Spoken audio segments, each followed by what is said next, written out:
Olá, tudo bem? Estou aqui para falar do livro As Águas Vivas Não Sabem de Si, um fascinante mergulho, com o perdão do trocadilho, no universo submarino do romance de ficção científica escrito por Aline Wallach.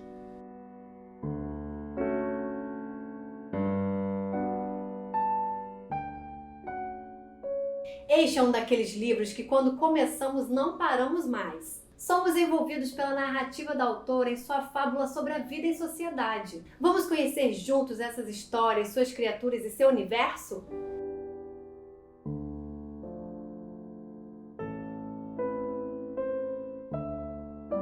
Aline Wallach é uma jovem escritora, romancista, editora e ilustradora. Ela é de Governador Valadares, Minas Gerais, mas mudou-se para Brasília muito cedo.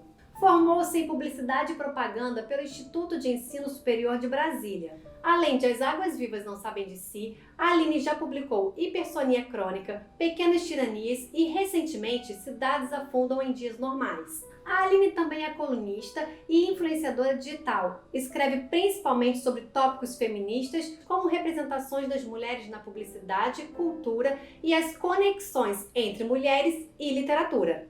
Em uma de suas colunas, ela organizou uma lista com as dúvidas mais frequentes sobre o feminismo trazidas por seus leitores. Além disso, a Aline é ilustradora e, como tal, desenhou a capa e ilustrou os capítulos do livro de Jari de Arraes, chamado As Lendas de Dandara, sobre Dandara, uma escrava negra que se torna guerreira e luta por sua liberdade e contra a escravidão. Ela também editou e ilustrou a capa da primeira tradução brasileira do livro O Sonho de Sultana, de Roqueia Hussein, considerado um dos primeiros trabalhos de ficção científica feminista indiana em inglês.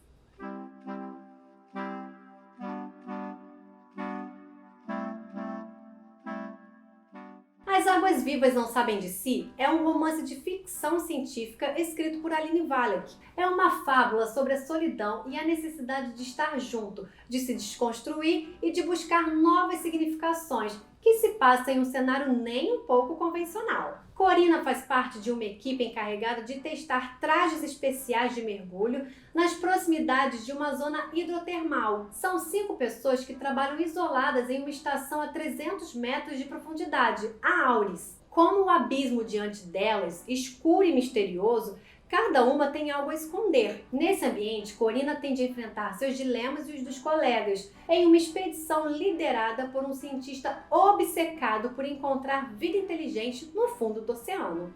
É uma história sobre mergulhar na solidão e ao mesmo tempo se cercar das vozes que pulsam no oceano. A trama se desenvolve na solidão e na separação dos indivíduos. O enredo sai da história das 5 personagens e deságua no mar, permeando as dúvidas de Corina, a personagem principal, que sofreu um acidente em um trabalho anterior. Em alguns capítulos, Aline coloca o foco narrativo em seres marinhos. Com um texto que convida à reflexão, a autora dirige o olhar do leitor para outras possibilidades de vida, outras capacidades, novas inteligências, povos ancestrais, eremitas, azules, espectros, águas vivas e até mesmo o oceano dialogam silenciosamente com os 5 pesquisadores dentro da estação. A história se desenvolve nesse contraponto entre as dúvidas e percepções de Corina e seus colegas com a visão das entidades que habitam o fundo do mar. As Águas Vivas Não Sabem de Si nos lembra que, a exemplo de seus personagens, vivemos ao mesmo tempo juntos e separados,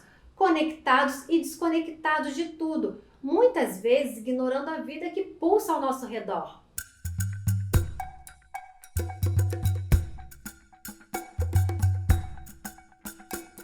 O livro As Águas Vivas Não Sabem de Si se enquadra em um gênero literário conhecido como romance, que em geral se caracteriza pela complexidade narrativa, pelo desenvolvimento de diversas situações e a presença de outras personagens além do protagonista. Além disso, faz parte do subgênero romance de ficção científica. A ficção científica surgiu há quase 300 anos, durante uma época de grandes avanços na ciência. Desde então, os autores desse gênero têm tentado dar sentido ao seu mundo imaginando como será o futuro. Admiráveis mundos novos, pesadelos distópicos, sociedades pós-apocalípticas, invasões alienígenas, viagens no tempo e através do espaço, robôs e catástrofes ambientais figuram nesse gênero sempre muito popular. Em 1818, Mary Shelley deu o próximo passo importante na evolução da ficção científica, quando publicou Frankenstein, ou Prometeu Moderno. Muitos afirmam que Mary Shelley é de fato a mãe da ficção científica, por conta de seu esquema ficcional inovador. Frankenstein é um marco de sucesso na literatura sci-fi, como também é chamada a ficção científica, e tem sido publicado sem interrupção desde seu lançamento, tendo sido adaptado para o cinema repetidas vezes desde a primeira versão, ainda no tempo do cinema mudo. Aline Wallach usa a ficção científica como ferramenta para levantar questões sobre papéis de gênero, transfobia, raça e sexualidade. É uma forma de desafiar os conceitos patriarcais sobre o corpo da mulher usados para propagar a dominação e a desigualdade. Também é um modo de utilizar a cultura pop como ferramenta política e trazer para esse universo um debate atual que se dá na sociedade brasileira. A ficção científica do Brasil nunca teve a popularidade conquistada por outros gêneros literários, embora possua um público cativo e fiel. Em nosso país, as primeiras histórias de sci-fi foram o conto apocalíptico O Fim do Mundo, publicado em 1857 de Joaquim Manuel de Macedo. O romance O Doutor Benignos, publicado em 1875 de Emílio Zaluar, e o conto O Imortal, publicado em 1882 de Machado de Assis. Os estudiosos afirmam que, em nosso país, a ficção científica se desenvolveu em 3 ondas. A primeira onda não procurou fixar fórmulas ou convenções. Trata-se de um grupo de autores heterogêneo que fez uso de narrativas distintas. O marco inicial do período é o ano de 1957, quando a livraria Martins publicou O Homem que Viu o Disco Voador em 1958, de Rubens Teixeira Scavone. A segunda onda da ficção científica brasileira tem início em 1982, articulada em um primeiro momento em torno de diversas fanzines, uma publicação não profissional e não oficial, produzida por entusiastas de uma cultura particular. A terceira onda é a atual geração de escritores de ficção científica brasileira,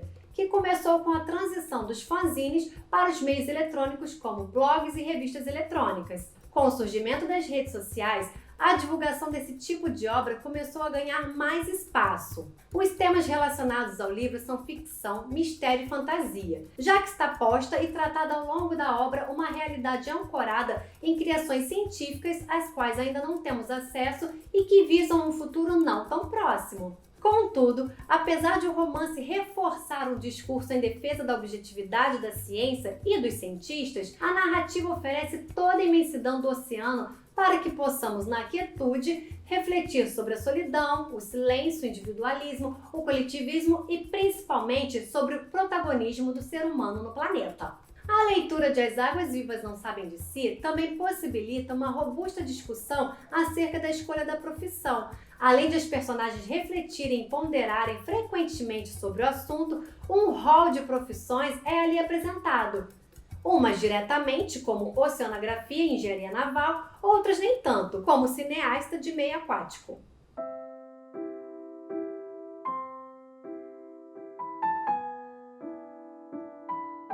As Águas Vivas Não Sabem de Si é o primeiro romance de Aline Wallach, um mergulho na memória que lança preciosas mensagens para o futuro.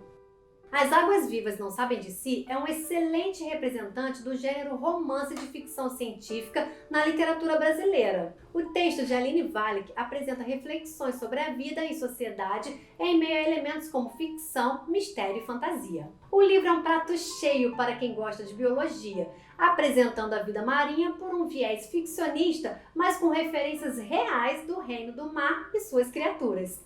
Espero que você goste da leitura de As Águas Vivas Não Sabem de Si. Eu fico por aqui. Até a próxima!